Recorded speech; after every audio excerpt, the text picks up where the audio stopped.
الله من الشيطان الرجيم بسم الله الرحمن الرحيم ولا تهنوا ولا تحزنوا وأنتم الأعلون إن كنتم مؤمنين صدق الله العلي العظيم اللهم صل على سيدنا ونبينا شفيعنا وحبيبنا ومولانا محمد صلى الله عليه وعلى آله وأصحابه وبارك وسلم ইসলামী আন্দোলন বাংলাদেশের সহযোগী সংগঠন ইসলামী ছাত্র আন্দোলন 34তম প্রতিষ্ঠা বার্ষিকীতে আজকের অনুষ্ঠানের সভাপতি মঞ্চে ইসলামী আন্দোলন বাংলাদেশের কেন্দ্রীয় নেতৃবৃন্দ, সামনে বিশেষ করে যারা উপস্থিত হয়েছ, ইসলাম দেশ মানবতার কল্যাণে যে অতন্ত্র প্রহরী হিসাবে দায়িত্ব পালন করবে আমার প্রিয় ছাত্ররা। কথা বেশি লম্বা সংক্ষেপ না। একজন আদবওয়ালা লোককে জিজ্ঞাসা করা হয়েছিল, এত ভালো আদবওয়ালা, এত নম্র তবিয়তের মানুষ আপনি কিভাবে হলেন, শিক্ষাটা কোথা থেকে পেয়েছেন? তখন সে বলেছিল, বেয়াদবের থেকে আমি শিক্ষা গ্রহণ করেছি। ইসলামী ছাত্র আন্দোলন সাহাবাদের অনুসরণ। আমি তোমাদেরকে বলবো, অন্য অন্য রাজনৈতিক দলের ছাত্র সংগঠন রয়েছে, তাদের আচরণগুলো আমাদের সামনে দিনের মতো পরিষ্কার।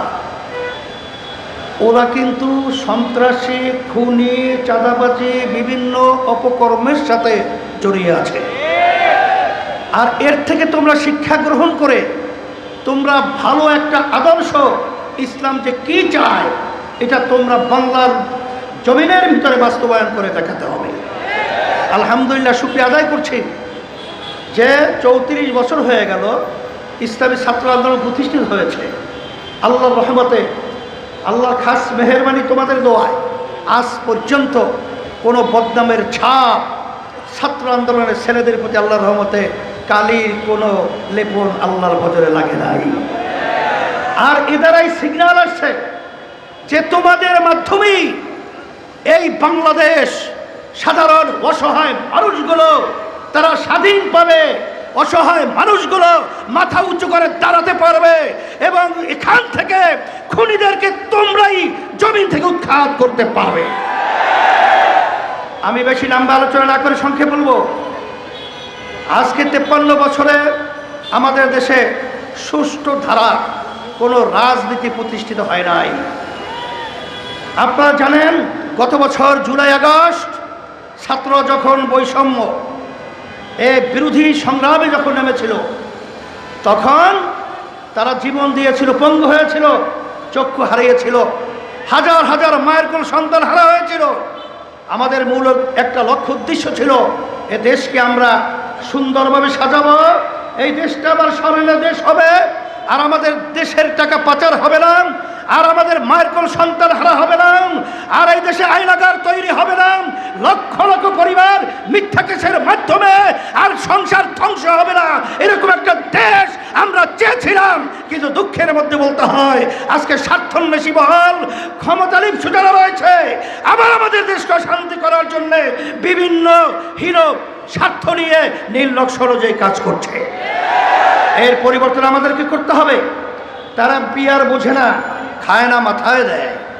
আমি পরিষ্কার বলছি, 91টা দেশের মধ্যে পিয়ার রয়েছে। আপনার বলে ভঙ্গুর একটা সংসদ তৈরি হবে, বিভিন্ন খোরা যুক্তি। তাহলে যে দেশের ভিতরে পিয়ার পদ্ধতিতে নির্বাচন চলছে, কোনো দেশে কি এই যুক্তির মাধ্যমে পিয়ার তারা কি বাদ দিয়েছে? কি বাদ দিল? তা বাদ তো দিলই না, বরঞ্চ আরো নতুন নতুন দেশ পিয়ার পদ্ধতির নির্বাচনের মাধ্যমে দেশকে সুন্দর একটা দেশ করার প্রক্রিয়া তারা আগাচ্ছে। এখানে পরিষ্কারভাবে আমরা বলছি, অন্তর্বর্তীকালীন সরকারকে আপনার কমিটমেন্ট ছিল সংস্কার করবেন, খুনিদের বিচার দৃশ্যমান করবেন, তারপরে আপনার জাতীয় নির্বাচনের ব্যবস্থা করবেন। এখন পর্যন্ত আমাদের মৌলিক সংস্কার আমরা দেখছি না, হয় নাই। এরপরে আমরা দৃশ্যমান কোনো বিচার দেখি না, এটা দৃশ্যমান করতে হবে। আর সাথে সাথে বড় সংস্কার হলো এই 53 বছরে যে পদ্ধতিতে নির্বাচন হয়েছে, এই নির্বাচনের মাধ্যমেই ফ্যাসিস্ট তৈরি হয়েছে, খুনি তৈরি হয়েছে, চাঁদাবাজ তৈরি হয়েছে, আমাদের দেশের টাকা বিদেশে পাচার হয়েছে। এই নির্বাচন আর বাংলা জমি দেখতে চায় না। এই জন্যে আমরা পরিষ্কার বলছি যে আমরা এদেশের সন্তান, এদেশ নিয়ে ভালো মন্দ নিয়ে চিন্তা করার দায়িত্ব আমাদের রয়েছে। আপনারা যেন তেন একটা নির্বাচন করবেন, আবার চাঁদাবাজদেরকে পুনর্বাহন করবেন, আর আমাদের মায়ের কোলে আবার সন্তান হারা হবে, এটা কখনোই আমাদের হুঁশ থাকতে, গলা থাকতে, মুখ থাকতে বন্ধ করবো না, বন্ধ করবো না, বলতেই থাকবো, পরিবর্তন করতেই থাকবো। সেই লক্ষ্যেই আমি সকল গোত্রের আহ্বান জানাবো। সিংহভাগ রাজনৈতিক দল বাংলাদেশে তারা কিন্তু পিআর পদ্ধতিতে নির্বাচন চায়। এখানে চায় না কারা? এটা কি দেশের স্বার্থে, না ব্যক্তি, না দলের স্বার্থে? এটা কিন্তু আমরা জেনে ফেলেছি। যদি আপনারা নাই চান, আমরা পরিষ্কারভাবে বলছি, বাংলাদেশের জনগণের কাছে মতামতের জন্য পাঠিয়ে দেন, গণভোটের ব্যবস্থা করেন। কারণ সুজন তারা সাধারণ আমাদের মানুষের, বাংলাদেশের জনগণের কাছে তারা মতামত চেয়েছিল। 71% মানুষ পিআরের পক্ষে তারা মতামত প্রকাশ করেছে। অন্তর্বর্তীকালী সরকার কি বলবো? আমরা আর সেই কালো টাকার দৌরত্ব, আর এই পেশি শক্তি গুন্ডাদের তাণ্ডব, আর দিনের পর রাতে বাক্সে ঢুকিয়ে আমাদের দেশকে আবার সন্তান হারা করবে, আমাদের সন্তানরাও পঙ্গু হবে, আমাদের দেশের টাকা বিদেশে পাচার হবে, আর সর্বত্র চাঁদাবাজি চলবে, এই পদ্ধতির নির্বাচন আমরা চাই না, হতে দেব হবে না এবং করতে পারবে না ইনশাআল্লাহ। এই আশাবাদ ব্যক্ত করে তোমাদেরকে অতন্ত্র প্রহরীর মতো দেশকে পাহারার দায়িত্ব রেখে আমি আমার আলোচনা শেষ করছি। সকলকে ধন্যবাদ জানাচ্ছি এই সুন্দর প্রোগ্রাম তোলা উপহার দেয়। এখন আগামী ডাকসু নির্বাচনে ইসলামী ছাত্র আন্দোলন বাংলাদেশের প্যানেল ভিপি মোহাম্মদ ইয়াছিন আরাফাত ইয়াসিন কোথায়? সবাই বলে আলহামদুলিল্লাহ। আর জিএস এই খাইরুল আহসান মারজান, মারজান কোথায়? মারজান। আর এজিএস সাইফুল মোহাম্মদ আলাউদ্দিন, আলহামদুলিল্লাহ।